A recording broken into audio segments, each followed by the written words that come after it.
Welcome back, everyone. This is Night Shift 48. ZP and Jake here to bring you through North America, where Jake, we talked about social media and thereabouts. A few explosions went off in NA, but we were able to cobble together 3 teams today, through sheer force of will. But you know what, Jake? It does make for very entertaining games when you've just had everything shuffle so much in the course of a week.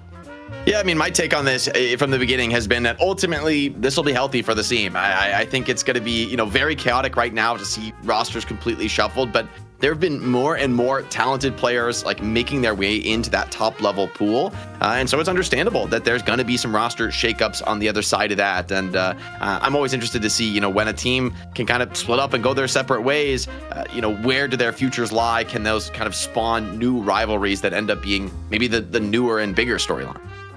Yeah, I mean, who knows what to expect today, but we can't expect the format because we got 3 teams in each region. We just finished up in EU where it was a wild ride. Props to Silence, where Silence not only got through Leviathan in qualifiers, which is difficult to break into the top 3 in EU, but they gave Abrahams the fight of their life, even being down 30, 40k souls at points. That game was wild. If you missed it, go back to the VOD and check it out. And then, of course, another finals that went the distance 2-1. But here in NA, we got the return of Bird with Clock. They've retooled, re-rostered, gotten some new players like Recon up and involved, and we got the new melee creeps where, Jake, we're talking about before the show started, but in the big split up here, John and Syed, they kept the IP, and, there's nothing good nor evil about it. It is just the new melee creeps. Be interesting to see if they can carry the torch. I mean, I think a lot of it kind of comes down to the competitive success. I think the old cliche in esports is that winning fixes everything, and my experience has been that that's pretty true. So we'll have to see if melee creeps can stick to their winning ways. Obviously, I think this week is maybe way too soon to judge them of being essentially a new team, but still keeping some very threatening components. I don't think it's going to be an easy one for Bird with Clock here in the challenger match. As much as Bird with Clock have been grinding and improving, melee creeps like just Saya and John, that duo together has won so many times here on the Night Shift. I just can't count them out even here in the BO1. Also, for all the viewers, you have special interactivity here is that Goober, with his return to competition, cannot stay out of Twitch chat while actually in game. So if you actually troll Goober, if he messes up or anything, he will probably respond to you, maybe to the detriment of melee creeps. But hey, look, that is just the show that you get. But also, speaking of shows, Jake, we got to tease what's coming up tomorrow, where we have retooled the Graveyard Shift. It is now going to be a weekly occurrence and is going to be taking place separately on Thursdays, most times. The actual time, most of the time, will be the same start time as the Night Shift. Every now and then, schedules could get a little bit hectic, but it is going to be with me, Jake, and Lightbringer, and Lightbringer is going to be a permanent host. So we'll also get in guests from time to time, but that is going to be the core roster tomorrow. And simply, we're going to be going over things in the week, stuff in the Deadlock scene and community, and, honestly, anything that you would expect to be talked about on a podcast. And yeah, we're even going to curate a tier list. I mean, as is our divine right as podcasters that we will set up a tier list. But no, seriously, I'm really excited to get on the mic with Lightbringer. I feel like whenever we have conversations with him, it's always fascinating. It's always great to dive deep. And I think, big fans of the game who want to stay up to date on the goings on of the competitive and casual communities, check out the podcast every Thursday, same time as the Night Shift. Yeah, it's going to be fun. And, the best part is talking with Lightbringer. Lightbringer is just like, just so people know, I'm going to go a little bit unhinged on this. Like, he will have some takes in on the community. So you think you're going to come in and be like, it's going to be, Lightbringer. It's going to be, some sort of safe within the lines take. No, he's going to go in there and tell you all about why Yamato Flying Strike is justified or not justified. I actually don't know his immediate opinions on it, but we'll see, Jake. I'm a Flying Strike apologist, but you gotta get me moving on to the topic, because I know that this is gonna take us off the rails if we start talking about Yamato. Well, good enough. We're gonna go into the new Bird with Clock roster first, save the melee creeps roster for a little bit after. But yeah, it's been a while since we've seen Bird with Clock within NA, and of course the big additions here. They got Erebus, where the last time we saw Erebus in comp on a regular basis was the old FPS Lounge roster, where Erebus was the Bebop, Jake. The guy where it's just like, it doesn't matter what the draft is, put Erebus on Bebop, win the game. And you also got Recon, where if you're not familiar with Recon, the scouting report on Recon is Mini Do, which is actually one of the most positive things players could ever say about another player in North America. Yeah, I mean, I think Do is one of the best in the competitive scene in NA right now, so that's definitely high praise. For Erebus, though, I think, it's going to be interesting to see how he fares because, right, his tenure on FPS Lounge in the past, it came to an end because, essentially, they just banned the Bebop every game, and he wasn't able to have the same level of impact. He was just getting first respect ban on Bebop.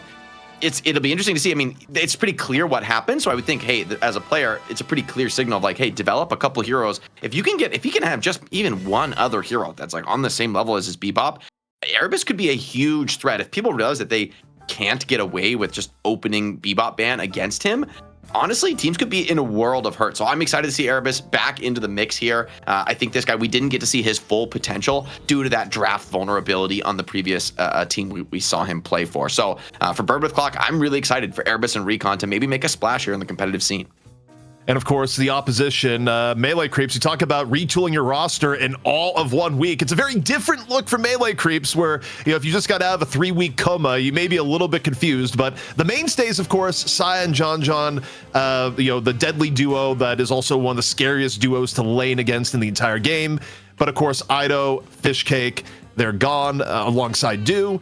And of course, Boostio, that was a 1-week tenure regardless. But in response, you've added Goober, you've added Brayden. Yep, you've added OCs from EU who's doing double duty. Your eyes do not deceive you.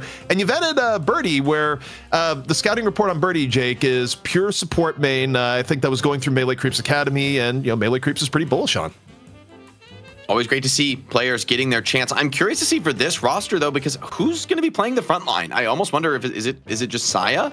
Maybe, and you almost want even a second frontliner player. And at least for me personally, whenever I see Brayden in matchmaking, I feel like he's usually playing like a farming carry. That seems to be his comfort role. But of course, I would think John and OCs are in the same category. And 3 is a bit of a crowd when it comes to those farming carries. So I'm curious to see how Melee Creeps deploy this roster. They've no doubt considered this in building it. And of course, a lot of flexibility on players like Saya. I think a lot of fans, though, are going to be excited to see Goober back in the mix. Whether he's gets his hands on the Viscus or shows up on some of his other comfortable heroes, thinking about Paradox and Holiday, Bebop, these aggressive pick style heroes. I'm just curious to see how he ends up landing on Melee Creeps. For me, I look at this roster and the eye test is pretty good. Like, this could be a really strong team. Brayden and Birdie, both players that are on the come up here. So super excited to see what they can show in this best of 1.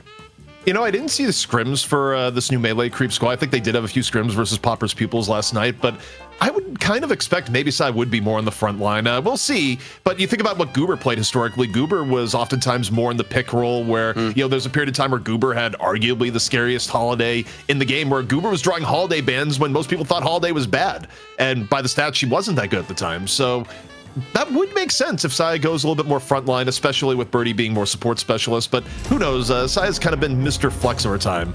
But Jake, the Mo 1v1 is here, and I heard they wanted a referee for this one because it got a little bit crazy. I mean, it is. There's definitely some, I guess, bendy rules with all the open space here on this rooftop.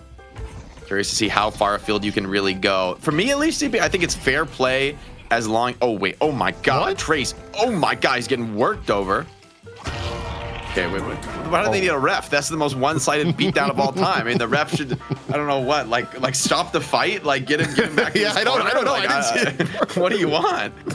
It was Scout who called for the ref, and maybe it was just he wanted the footage to be blurred because that was a beatdown. And look, in this case, Scout was acting as the coach rather than player. He kind of bopping back and forth between the two roles. But yeah, I don't know. That was about as one-sided as it gets. So good showing from Melee Creeps. They get their right to choose first or second pick, and they're gonna go first pick, Jake. Yeah, the back-to-back reparry is always a dastardly when you pull it off. It just feels so terrible as the other Mo. But that's how it goes in the Mo 1v1. First pick to Melee Creeps. Let's see what they get rid of first. For me, ZP, I just been watching these games. I feel like Doorman is insane right now. I think Pocket is pretty insane. I wonder though, because I also think some characters, like I think Apollo is one that kind of comes to mind where they look really good in EU, and I just wonder, will they see the same level of playtime in North America? I guess we'll have to see. Yeah, I mean, okay, this is new though. The Geist first ban. I mean, Geist has been going up and up in pick priorities, so I don't think it's unjustified at all. I think it's also been something that John's been playing way more recently, one of his historical core heroes, but to see it get this level of ban priority is certainly new. Also, just as an update, since a few comments on it, Ranger is also no longer with Melee Creeps. We will update it next time we do the roster slide. I actually don't know if they have an active coach right now or not. I'll have to get info on that. Yeah, that's a good call. I do kind of like the Geist ban in the sense that it's not a super top prio hero, so you have pretty open picks here for second and third. Pocket, no surprise there. I think that was always going to go in these first two. They could get Billy Pocket, which would look pretty terrifying based on the draft prio that we've seen in Europe. That feels like the most straightforward picks here. And Melee Creeps get the Mirage, which is certainly a great find, but I'd honestly maybe rather be Bird Clock. And they actually even prio the Viscous that early. Great matchup into Mirage. Really nice helping the Pocket out, but it does not, not taking Billy is pretty confident. I was really suspicious of that, and I think part of it is that not only was Viscous really high priority last week in NA, but you think about the players playing here. Gibbs, very long time, big player in Viscous, and Goober, also one of his mains. So it's like, I kind of feel like for Goober, where granted I think Goober has really done a lot of work to expand his hero pool, do you want to give Viscous over the Goober in a meta where Viscous is a top tier pick, at least how NA is going about it? Maybe not, but it does come at a cost here, Jake, where in particular, you give up the Billy. I'm a believer. I'm ready to believe in the Viscous. I feel like this character just is so crazy. It has a great early game laning phase, great tempo, and then you actually scale better than a lot of heroes in Deadlock right now in terms of the late game splatter build when you get fully maxed out on your spirit power. Bird with Clock even going to add on to that with the Holiday, so a pretty sick high mobility ganking setup here. None of these three heroes is easy to catch pretty much at any phase of the game, and so I think I kind of like playing for that super high mobility here. Maybe Billy, of course, could present a bit of a problem there, but I feel like Mirage might not have the easiest time tornadoing these characters. Calico might struggle sometimes to run them down. So overall, I kind of like the way Bird with Clock has opened this draft, but they are going to need some hard carries here, some more powerful scaling late game. Work to do anyway. Yeah, also, at this point, too, you got to be thinking is that maybe you target the John hero pool a little bit more. You can still get something like a Ven. Also, in terms of rosters, a few wires got crossed. So Gibbs is no longer on Bird with Clock, I believe. So he's not in the roster at all. So this was purely either we want to play Viscous for its own merits, or we just don't want Goober to get it. And you kind of look at the early prioritization of both Viscous and Holiday. It does seem like Goober's hero pool is getting hit a bit, but they're going to go Drifter after the mid-stage bans, and still options open for John as far as the M1 goes. It's kind of a sick draft so far from Bird with Clock. Tons of aggression, tons of mobility. If they can get ahead in this game, it's going to be so rough for Melee Creeps. I do think Melee Creeps, though, they've set themselves up with some very fantastic scaling, and I think Billy is one of the better heroes at pulling off, a really solid comeback team fight. I wonder if they'd ever look at a Lash, or if they just think maybe the mobility issues are too big. But Melee Creeps going to grab the Bebop for themselves, so that is going to give them some threat, punishing Drifter, Pocket, who maybe get a little too big for their britches. Now I'm kind of looking at that. It may be the Goober Bebop. Well, I'm thinking about here, and I don't think Goober really had a hero yet, so yeah, it's probably Goober Bebop. Something's but Victor, okay, Victor comes back in. Victor's been out of it for a while. Months. Really, no one is playing Victor anymore. He did get this looks buffed. like a hard carry Victor. Yeah, he did get buffed recently, but it wasn't a big enough buff where people were enticed to start bringing Victor back into the mix. But okay, maybe now's the time. I'm a fan. I'm a big fan of this Victor pick. I know Victor is not a strong hero, and I'm not judging him on his merits as a hero. I just think in this draft, you've got 5 characters that are really hard to catch. Good luck getting great initiations on the Holiday, the Viscous, the Drifter. Literally the other 5 heroes, very, very sick evasiveness on them. And they're just gonna throw a Victor at you, right? And you almost obliged to look at the Victor and try to kill him. If this Victor is farmed enough to make that feel really difficult for Melee Creeps, I think Bird with Clock have a really cool draft here. I think this is a kind of an innovative way to approach the game, but I like it. Pocket, I think, has great synergy with Victor, being able to everyone's looking at the Victor, trying to burst him down. It's an easy setup for a huge affliction, and the same is true for pretty much the rest of the cast. So it's unconventional, but I'm a fan. I'm a believer. Yeah. The only thing that worries me a little bit, though, is that, in terms of it, a lot of Bird with Clock is that, in team fights, you're still hoping to get bigger afflictions. You're hoping to ideally get pressure and get picks before a big team fight. I think, especially until late game, because Victor, is still a hero that takes a little bit longer to get online. Melee Creeps is going to have elements of like just run at them, right? Where especially early the mid game, Billy, some of the disruption you get from Mirage, the Ven, that's being played alongside it. Like, I think Bird with Clock, it's kind of like they're looking for crimes of opportunity and trying to avoid like a full-on 6v6, at least in the beginning. But you get to mid to late game and your Victor's online, I think it's a very different story. All right, so it looks like it will be Saya taking the Billy, so going to play the heavy frontliner role. Recon going to show his stuff on the Pocket. This is his first appearance on the night shift, and I think this is one where Pocket actually really needs to have an explosive game, because yes, you have a ton of mobility. The Victor is kind of like this wall you put up in front of the enemy team, but in the end, the Pocket is going to be really key to the team's overall damage. Like, there's a lot of setup for him. You'd think it'd be a good place to get a game, but Pocket does not have the easiest lane to win, and I'm very curious to see how the laning phase does break down, because to your point, ZP, I think a lot rides on Bird with Clock being able to push that tempo and, keep snowballing the picks and, keep characters like Mirage and Venator from coming online too quickly. It's going to be interesting for sure. Melee Creeps, the return, they've been rebuilt. We'll see if it's going to be enough to get through the new Bird with Clock roster, because interesting enough, Jake, this Bird with Clock roster has been in the works for weeks now. They wanted to take their time, and this week just happened to be the week of the return after everything else was kind of thrown to a bit of chaos. So we'll see how their time training pays off. But here we go. First map here in the Challenger map on Night Shift 48 for NA. We'll see just what both teams are bringing to bear, and also see who is playing what in just a moment. Normally, ZP, where we always ask players to have, exactly their real name. But, evil MLC Goober, I feel like we can allow that. I feel like that's enough fun to be worth its while here. Laning phase going to be an interesting one with Bebop, the Venator in the mid lane. It's kind of a scary lane. You get hooked and shotgun, like you could just insta-die from full. So it's going to have to be an interesting one. If you can avoid it, though, I could see this lane potentially struggling once Holiday starts to get a few of those levels online. Definitely a chance for Goober to show his stuff back in the action here on Night Shift. Look, in other lanes, you got the Mirage Calico lane off on the left, and Pocket Victor, I kind of look at that lane, and my gut instinct looking at that matchup, Jake, is this is the survive lane for the Victor Pocket lane. Yeah. But honestly, it's not a bad stalemate lane. Like, the wave clear is pretty good. Mirage and Calico are actually pretty bad at pushing tower generally. Maybe it could work. Okay, a hook comes in, Holiday. Drop down low, but the shotgun can't quite get her into the wall, and enough counter damage comes out from Drifter where it's not the worst thing in the world here for Bird with Clock's mid lane. Actually, in terms of lane synergy, there's a lot talked about how John and Saya are just, they basically brain linked, and based on the comp here rather than anything else, it's a John Goober lane. We're both really, really good players, but I can see some of the coordination being a little bit off relative to something that has been built over time. But another hook comes in into gunshot into what could be a real dead Holiday. And it's going to be another kill there. Erebus getting parried and just devastated mid lane.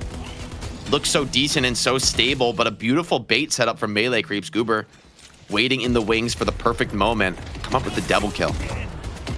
Yeah, that is a wild tempo swing in the mid lane, and already a bit of pain for Bird with Clock.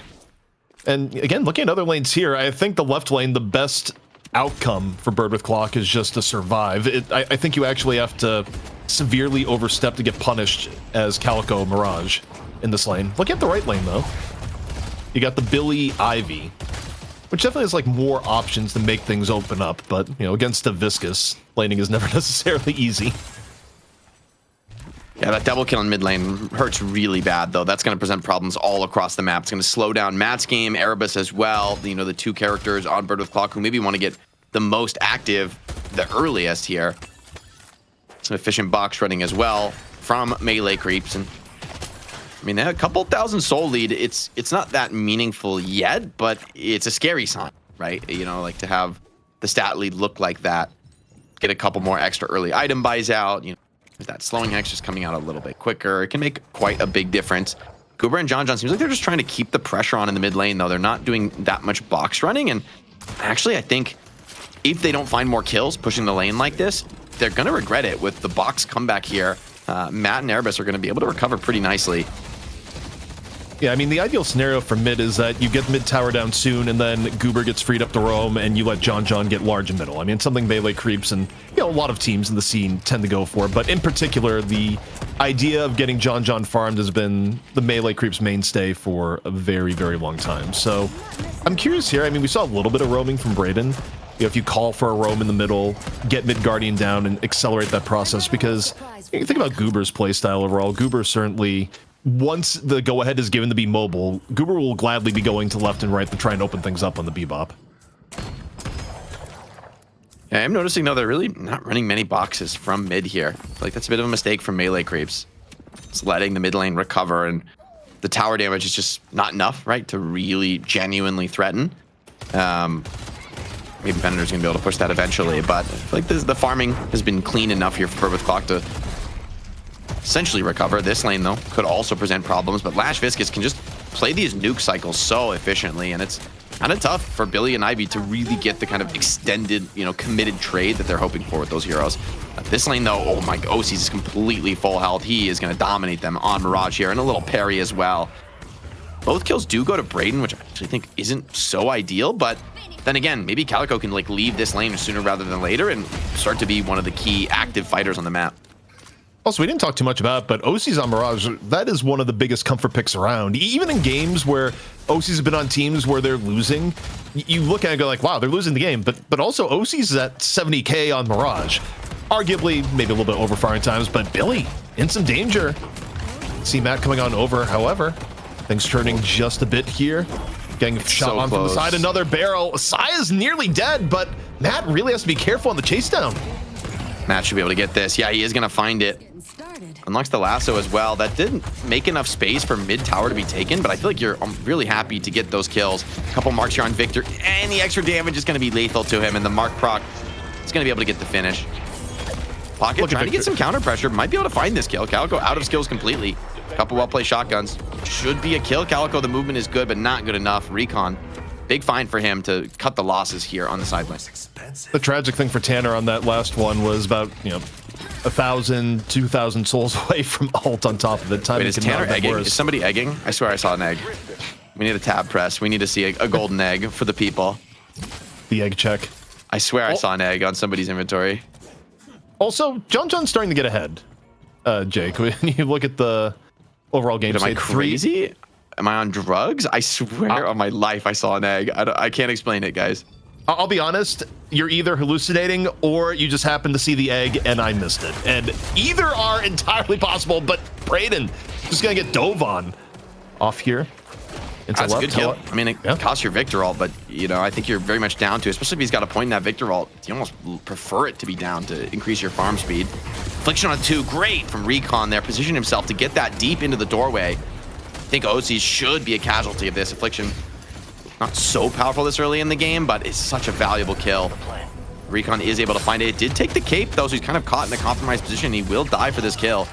Getting a bit of lane pressure is the best he can do as he goes down, so game shaking up to be very even this early on. Still, a lot of kills going both ways.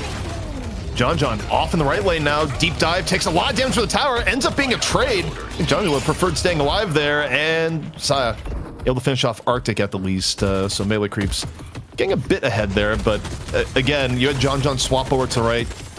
Trying to get more stable farm. And honestly, I mean, the comeback for Bird with Clock, pretty solid. As both teams just kind of trading out back and forth. Yeah, this has turned into an insanely good recovery for Tanner. When, this is a character who really needs to play for the late game, so often you feel like, hey, you really want to get a lot done early. If he can get the tower here, that's a great find with Lash here. This is not going to be holdable for John, and it should be pretty comfortable here for Tanner. He's going to be able to farm up pretty comfortably, building straight into the weighted shots. In fairness, man, the debuff resist is going to be quite valuable this game. So many debuffs and control tools on the side of melee creeps here. Yeah, and also, I think, just more tools for survivability. But elsewhere on the map, we got the hook and the pressure onto Arctic, who's running for his life. Off Goober, 9 HP, and no, not enough to get away. Birdie going to be able to chase that down in the end. Elsewhere, Taking a look now over the Erebus. Oh, the wide melee into the parry, and an escape vector for Birdie, who's just going to be looking to leave. Birdie passes the skill check here. Good to see. I don't mind the Erebus went for it, but actually, I feel like he might be getting run down. Cheeky little exit hook attempt here, and Goober has gone for a very early tempo build here. I mean, he's not building much damage really at all. Debuff reducer straight into the Veilwalker, so he just wants to fight 24/7 here in this early game. It's a little bit risky because you don't scale well with this kind of build-up, but if you can get those key kills and set your allies up for success, it all becomes worth it. And a kill on Tanner is exactly what you want to find. I think he was shopping in secret there, which was pretty greedy considering the dominance of Melee Creeps part of the map. It's kind of interesting how the active Bebop builds have changed, where obviously like items have been tweaked over time, but more of a tendency the Veilwalker now over Fortitude, because for a while, if you're being super active, you'd be seeing like Doormen get early Fortitude, you'd be seeing Bebop get early Fortitude, and now, you know, more room for people like, no, I want to go Veilwalker. And, you know, in Bebop especially, it makes sense where, you know, it gives your hook an extra element of surprise where, you know, now that we're past the early game, still 2 minutes away from the next Rift, but Goober's basically going to be 24/7 active, and you know it's not like you're ever going to see a Bebop in the jungle in a lot of these cases.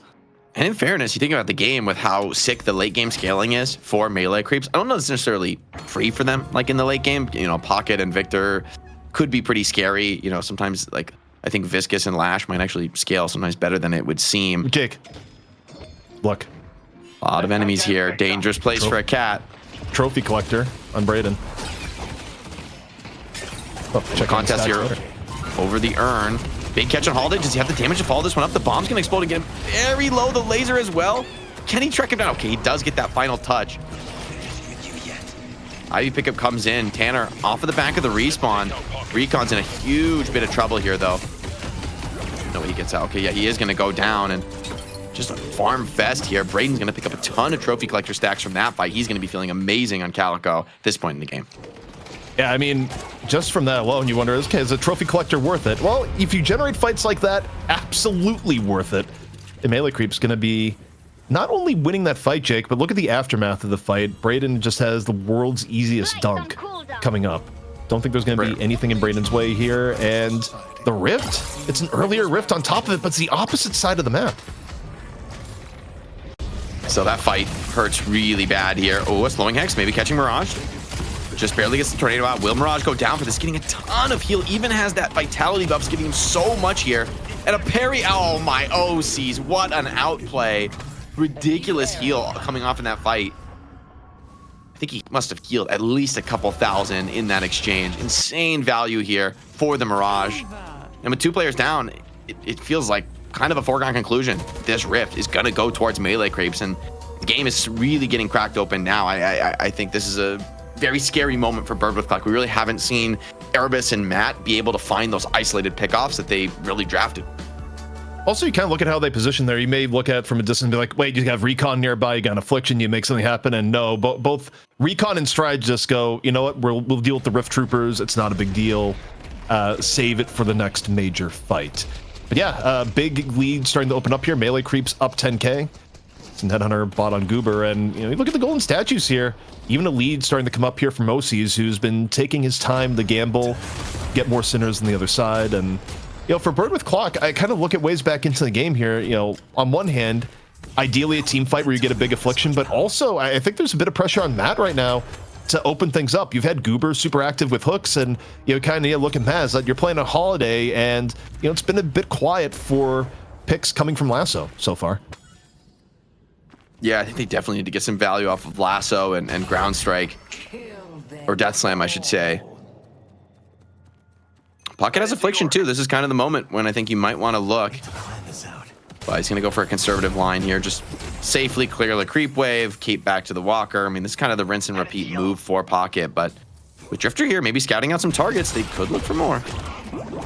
Hook early here from Goober once more. Stride gonna cube in response, but it's not nearly enough to save Arctic, who was just in too bad a position in from the start. Here comes Pocket though, drops the Affliction, hits 2. It's not a bad Affliction. However, John pulls out the Erdamini. Still something where you have to respect with line of sight in this moment, but on the back end, Matt's able to find Saya.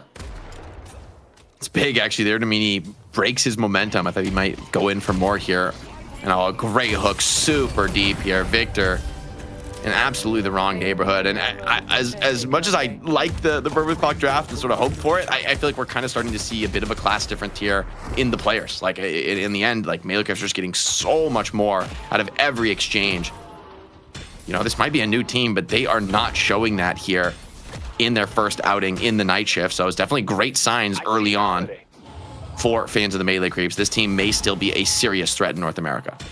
Also, I mean, in terms of players having a good game and just having solid engages and, you know, showing their worth too, we haven't even talked about it too much, but Braden's been having a very error-free game on Calico so far. I mean, it's been solid. Actually, we should check his trophy stacks. He might be really farming. He's been involved in just about every fight. I mean, as a Calico should, but it's a great start to the game. And stacking up the trophy is, I think, one of those scary things where even if you can recover the soul lead, it just kind of hurts. The economy game slowly goes against you. 2 Dispel Magics picked up by Braden and OCs. That signals that they want to get frisky here, get aggressive, take some trades. And with Lasso down, it's a good moment to look for, potentially. Also, the way the map is showing up here, I was going to say maybe you just see John go for Walker, but instead, maybe John getting jumped. The big rotation from Bird with Clock here, looking for John. I don't know if John senses it or not, goes to the shop and is immediately going to the teleporter. I think the call was out, something was up, and a very pertinent teleport timing for John. That was nearly disaster. Urn spawns as well. Should be easy control for Melee Creeps. Maybe just more souls into the pocket of Braden. Not that he needs it. Up on 17K alongside OCs, who's on a killing streak. Like, it's not a bad game from him. Whoa, crazy burst though onto Saya. Got evaporated. Erebus finds Birdie as well, just out of nowhere. And Bird Clock, they're right back in it. That double kill sets them up to look for more, but there is a Walker push here on the side of the map. 3 players from Melee Creeps, and they're not even going to commit to it. So 3 players coming here and not really getting much of anything out of it. That's a great moment for Bird Clock. They'll need a little bit more snowball on the back of it, but it's certainly a start. They give up Urn control while this is going on. They were trying to get Walker and try and get Recon a bit ahead of the game, but just not enough damage to take down the left Walker. But Urn in motion now. And I mean, overall, the interesting thing here, Jake, is that Bird Clock was down 10K. Now they've actually kept it, the bleeding to a minimum. It's within 6 at this moment. So, I mean, the game is still very fightable for Bird Clock, despite how it's felt Melee Creeps coded here so far. This Urn, though, not going to have any contest. And, you know, I think Bird Clock, they're just trying to look for that one good team fight and go from there. And otherwise, they're not really taking a ton of risk. Yeah, I mean, in fairness, I kind of don't mind this conceptually. So, hold on, here's a Death Slam. It's going to catch the players. Great pickup from Birdie on the Ivy, though. John would have been a prize kill here, and even the solo committed last shot. In the end, all it forces is that lift from Ivy.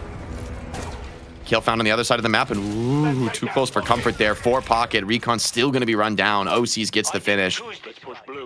And it's so far just a beatdown of the game here for Melee Creeps. There's been like one good moment for Bird Clock, but other than that, this one has been pretty thankless for the challenging team. Melee Creeps want to repeat their consistent performance, making it into the money match, and it certainly feels like they're on track to do so.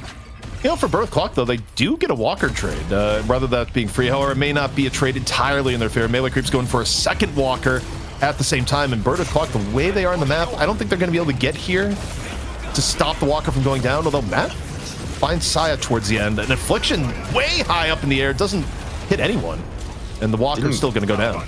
Oh, and this could turn really bad now. I think Recon may be going down here. His cooldown's going to be taking that cube. Certainly helps. So does the rescue beam with the rollout as well. Attempted hook here from Goober. Just going to pull OC's back, but not even mad at that. Melee Creeps got what they came for. They lost Saya elsewhere on the map, but well worth it for picking up that Walker. And for OC's 23K on this Mirage. Yeah, queuing up the Rico. This is going to be a huge buy when it comes out. I think Bird Clock may have some serious problems dealing with Mirage here. And again, I think you have to ask yourself, what is a good team fight? Look for with Bird Clock, and a lot kind of depends. Can you get an early pick with Matt? They tried to do that a moment ago and got completely stymied by Birdie, where, you know, something to be said for being a support specialist, just having a sixth sense of how to save. And Saya right now diving in, Goober hook connects, and it's Tanner in a world of hurt. Cube comes in, has reanimation on cooldown, but the disruption is still there, gets hit by the Dust Devil, and life number 1 about to fade. It's great from Goober, who basically gets him solo, and yeah, he takes the stun on Bebop, but he's more than happy to get that out in a basically irrelevant spot in the team fight. And Victor trying to play his way out of this, but he is surrounded. burned down from all sides by these melee creeps players. And shout out, I believe it was Willie with the 5 gifted, by the way. Much appreciated, guys. Remember to spam that Prime sub. Got it. That's available. Right. Pass it our way. Oh, great hook on Lash. Caught. Save is good, but oh, the re-hook. What a find from Goober. Knows the matchup so incredibly well. A little missed grapple from Lash. He's going to be low on the CDs now as he tries to make his way out of this one. And surely he's going to go down. It's going to go towards Braden. Another stack picked up. A 6-kill streak here for the Calico. And oh my, this is getting dirty. Erebus getting worked over now in the mid lane. These cubes, they can't come quick enough for Stride. He's popping them on cooldown. Some level Erebus is going, man, I wish that was me on Bebop right now. I do these things, but you know what? So does Goober. And also, you may wonder why Lash hates Bebop. You got a full showing of that there. But off those kills, Jake, melee creeps, they go for mid-boss, and we'll see what disruption, if any, is available with Bird with Clock. I mean, the lane is so pushed up that I don't think anyone even gets here. I think it's just a clean 3 crystals for melee creeps, and the advantage continues to grow.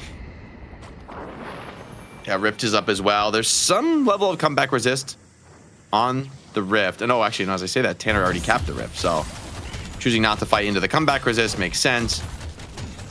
Couple souls here into the pocket for Bird with Clock. That'll be nice, but it's not much of a consolation prize. Staring down the barrel of the triple rejuve. Not much farm to speak of in the safe portions of the map for Bird with Clock. Like, look at that top of the mini-map, man. There is almost nothing available for the team to farm. And meanwhile, melee creeps is an embarrassment of riches. They've got the entire side of the map to farm, and they're almost declining it for now.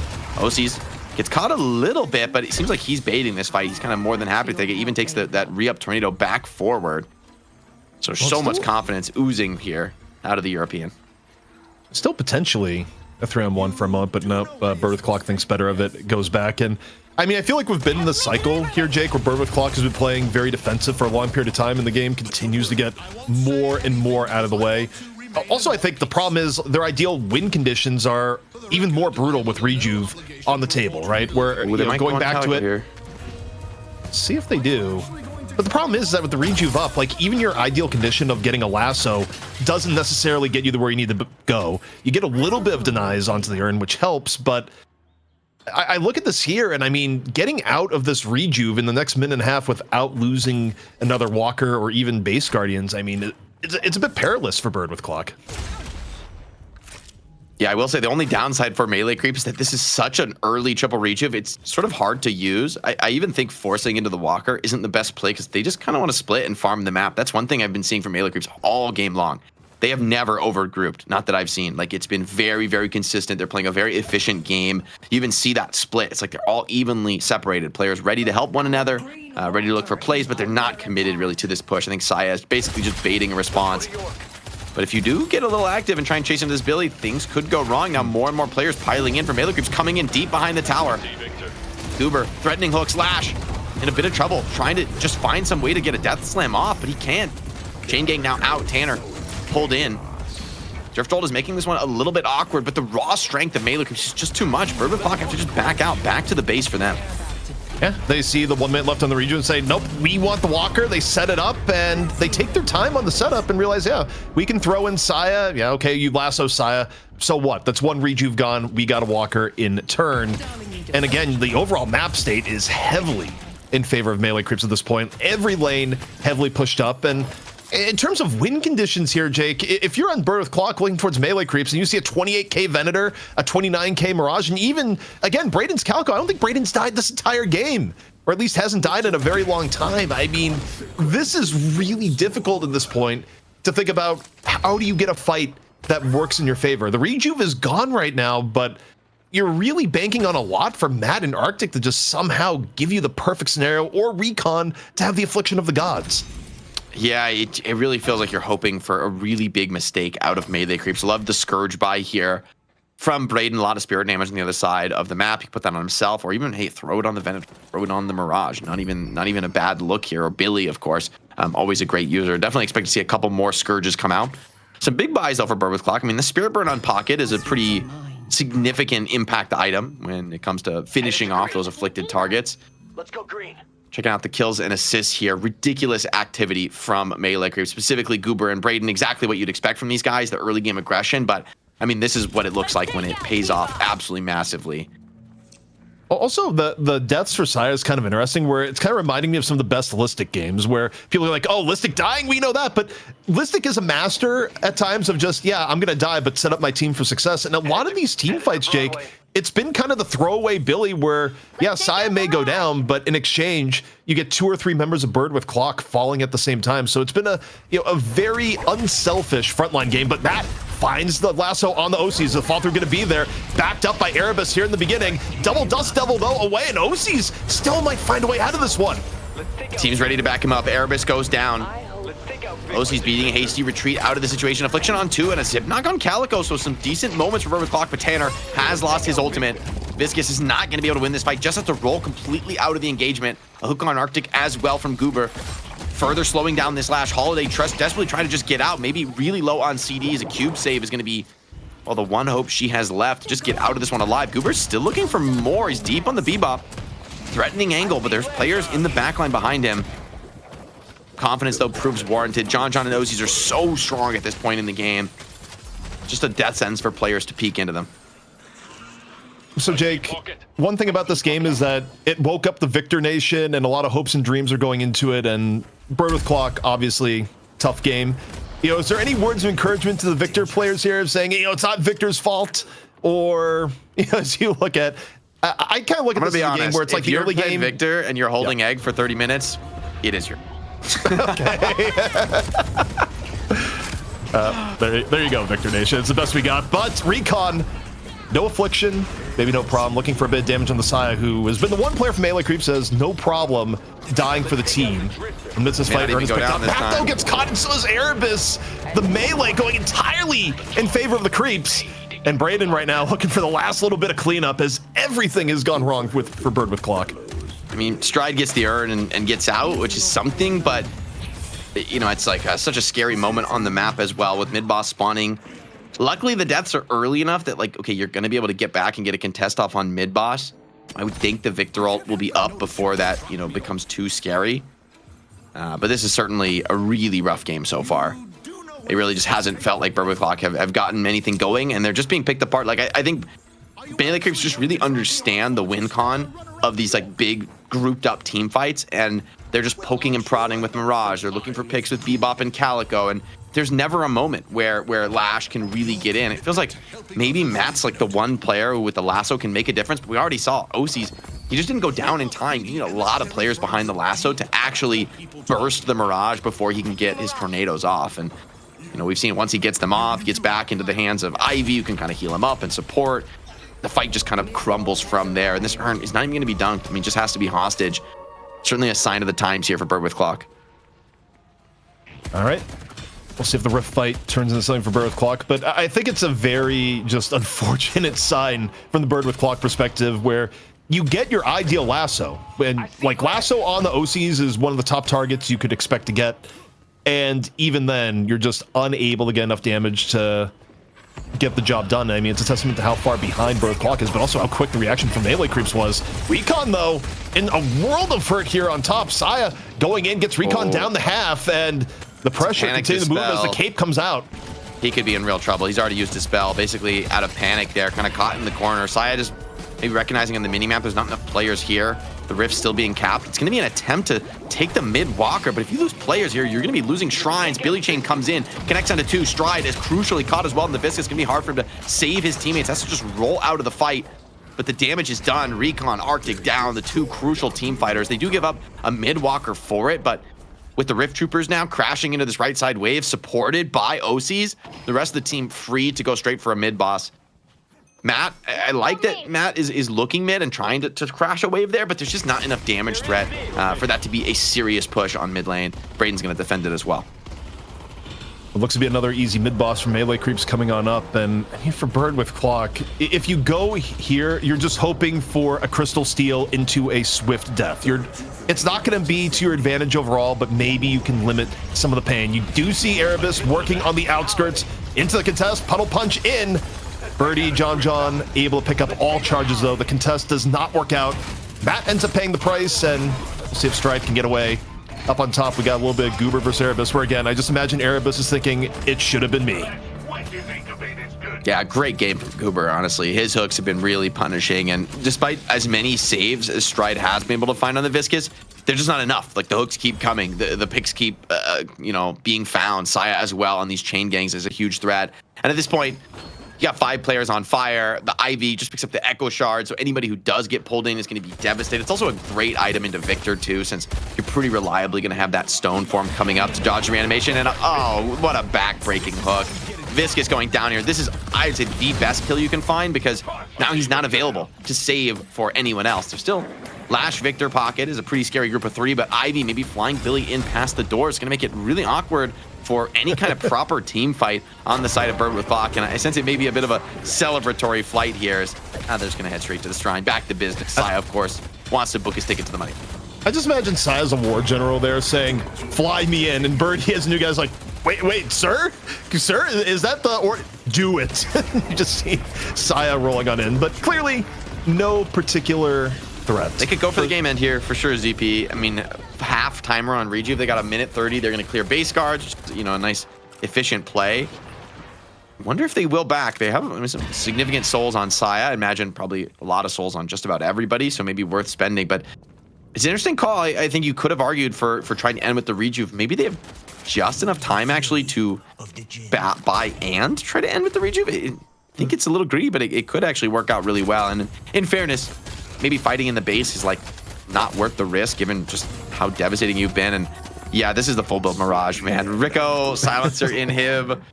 I don't know, man. It's looking pretty over. The Diviner's Kevlar is such a crazy buy too when it comes out on Mirage. It just makes you so wild. You like permanently buff yourself with that, whatever it is, plus 40 spirit power. It flashed up from out there, but melee creeps did have a lot of unspent souls. And you take a look at items you're able to buy, like Saya able to go back, pick up Scourge. They're just doing it by the book. They still have 40 seconds left on Rejuve. They're going to make the attempt to end this here and now and get the match against Popper's Pupils, the new champion in NA as of last week. And, of course, the new melee creeps would love to retake the throne, a new roster and all. But Rejuve's final like 20 push here underway. You really need to force the throne. You need to bring down Bird with Clock players. They want to stall, but the timing is really clean. Just enough time here to get some value out of the Rejuves, and Victor is just already down. Not really much tankiness to speak of for him in this game. He's doing what he can to tank through the pit. The darkness going to slow down Braden and Birdie. They're not going to be able to contribute much, but a 4-man chain gang. Big catch from Saya. Pulls a ton of players into the thick of the fight, and Tanner just can't stand up against the pressure. Hook, it feels personal at this point on Erebus. The Death Slam throws a couple of players down, but the follow-up is just not there, even with a 3-man affliction from Recon. It's just not coming home here, ZP. Melee creeps all the way. Maybe a player or two to drop. Recon and Arctic trying to scrap as they can, but eventually the Archmother surely to fall. Melee creeps. Fully new roster aside from John Sai, and yet no problem. Get through the long rebuild of Bird with Clock, and they do it in dominating fashion. Bringing us to Melee Creeps versus Popper's Pupils in our NA money match. And, Jake, we got a lot to talk about here, but, something I think we talked a little bit about in game that I kind of want to talk a little bit more is that was a near perfect game from Braden on the Calico. Yeah, in the end, this is a game that I think just showed that this version of Melee Creeps is on another level compared to Bird with Clock. Like, this just wasn't competitive. Like, Bird with Clock really couldn't keep up on the individual pick game. The laning phase kind of crumbling early was really rough for them. It got Goober on a crazy snowball, and he basically just ran him over on the Bebop. You can say the same for Braden. OCs and John playing the side waves, like pulling a ton of attention into themselves. And Recon not having the best game on Pocket either. So, the players who really needed to pop off and have a big moment couldn't get the job done, couldn't really get active. And across the board, Melee Creeps felt really solid. Didn't see as much of Birdie, but I think that's kind of the nature of playing support Ivy in a game where your team is dominating so hard. I think when I look at this game and how it went to the early and mid game too, is that I think the win conditions for Bird with Clock were actually a little bit complex, where you needed to get good lasso picks with Matt relatively early in the game, while also avoiding some of the inherent pressure you get from Billy Calico Bebop in the early to mid game. But you still, when you got into team fights, it had to be a team fight where you got value off Affliction, but you also weren't grouped up to the point that people got chain ganged and grouped up on. So the engagement was potentially possible, but I think it was a really difficult game plan from the draft to execute. And I mean, part of it too is the Victor coming on in, where it would have been cool to see the Victor do well, but for, I think, Tanner to have a good game here would have required a lot of those other things to go well. So to me, I just think Bird with Clock, they chose a very high difficulty composition and draft to go on in a best of one versus Melee Creeps. I gotta tell you, ZP, this Melee Creeps team, this may be a completely new roster, right? With like essentially a whole new team, but they look pretty scary to me. Like, this is a statement game for the opener for this roster. Like, there's nothing that's gonna give you inspire confidence quite like a complete beatdown. And Bird with Clock historically have not been a pushover squad. Like, they've sort of been on the outside of the top two and haven't been able to crack it, but it still hasn't felt historically this, like, solid for a win for this Melee Creeps team. So I'm kind of interested. I was expecting, hey, this week, with MLC being such a new team, pretty tough one for them in the money match against Popper's Pupils. But now I'm like, hey, we could have a pretty interesting series on our hands coming up next. Also, it's kind of funny. I see Yodi talking in chat, of course, the longtime Melee Creeps manager. And, I had to have a DM earlier this week and all the NA mess of going like, okay, Yodi, just for future reference, which side of Melee Creeps did you end up on? Did you end up on the John Saya side or the Ido Fishcake Deuce side? Because I just need to know for Kai's like, okay, yeah, I'm on the John Saya side. So, yeah, all the chaos of the breakup. But, I mean, taking a look at the final stats, I can't agree more with the general idea of just this Melee Creeps team looked really, really good, especially for a team that came together in the course of not even a full week. The breakup is not even a week old, Jake, by the actual timing. And, to come in here and look good against a Birth Clock team that's been in the works for a while, I mean, it says a lot. And honestly, I don't know what to expect when they go up against Popper's Pupils in just a little bit. Yeah, that's going to be a pretty interesting match to watch. Great to see OC's having such a strong game here, playing on the ping, but you wouldn't have been able to tell with his performance in that game one, baiting a ton of really sick fights on Mirage, kind of putting himself out there in the front line. But it's time, ZP, to take a look at our MVP for this opening match. Melee Creeps, I mean, honestly, there's a couple serious contenders, but it's got to be Braden for not only the aggression in the early game, but continuing to scale, continuing to snowball, and being a part of just about every single fight in this game. Yeah, and I think honorable mention here, I mean, could be many of them, but also Goober. I mean, a lot of this was, once you got past the laning phase, Goober was continually applying pressure, and usually the person that was in off a lot of those hooks was Braden. And if Braden was immediately there on the hook, Braden was still taking advantage of the space created elsewhere in the map. And I mean, this is kind of what Calico does since she's become a more common pick, is that when you get ahead of the game, Calico is kind of the character that puts the foot on the throat and makes it so oppressive for the other team to freely rotate around the map without casualty. Yeah, Arctic getting kind of smoked by the Bebop, the lore counter in this game, but Braden, man, so aggressive. And you reach this point on the Spirit Calico where you are just popping people with your combos. Erebus as well was on notice this game, like could not catch a break on this drift. I mean, look at that damage. He's dead in like one CD cycle here from Calico. What do you do about that? Also, Jake, we need some accountability. We messed up in regards to viewers. We did not continually ask for trophy collector stack checks, but also, I gotta tell you, it was probably maxed out pretty early into the game with the amount of kills that Braden was involved in. Oh yeah, he had to be maxing that out early. Also in that, one of the earlier highlights, I like when we see players willing to scourge their teammates, in those contested scenarios. So actually, I think Braden saves Saya with a scourge in the zipline fight near the buff. So well played here from Braden on the Calico. I think the true test, though, it's fair to say, is yet to come for this new Melee Creeps team. Like, okay, you put out a really sick showing. You kind of just ground up Bird with Clock in the gears here for that best of one challenger match. But coming up next, it's going to be a money match against Popper's Pupils, who have really risen to the top of North America, have been just seemingly improving over time. Heavy hitters on that squad, as we'll be able to take a look in just a minute. Yeah, I mean, I'm excited to see it. And I mean, look, the trend on Night Shift over the last month has been every finals goes to 3 no matter what. So, Jake, for people that are out there with channel points, clearly the strategy is no matter who wins map 1, you vote the other team for map 2. And over the last few weeks, that would be a win every single time. That's the script. I'm the one who wrote it. So, of course, that's all the matches are going to go. It's obviously all predetermined here, guys. So, you can rely on ZP when it comes to channel point betting advice. He'd never lead you astray. Yeah, I mean, hey, look, to be fair, I'm back up to 53K. I do not go all in every game. Some other members of Night Shift may do that, and, eventually it leads to bankruptcy. But we got to take a break. When we come back, the money match is going to be underway. Can melee creeps take down Popper's pupils, or does the champion reign continue? Just got to stay clocked in to find out.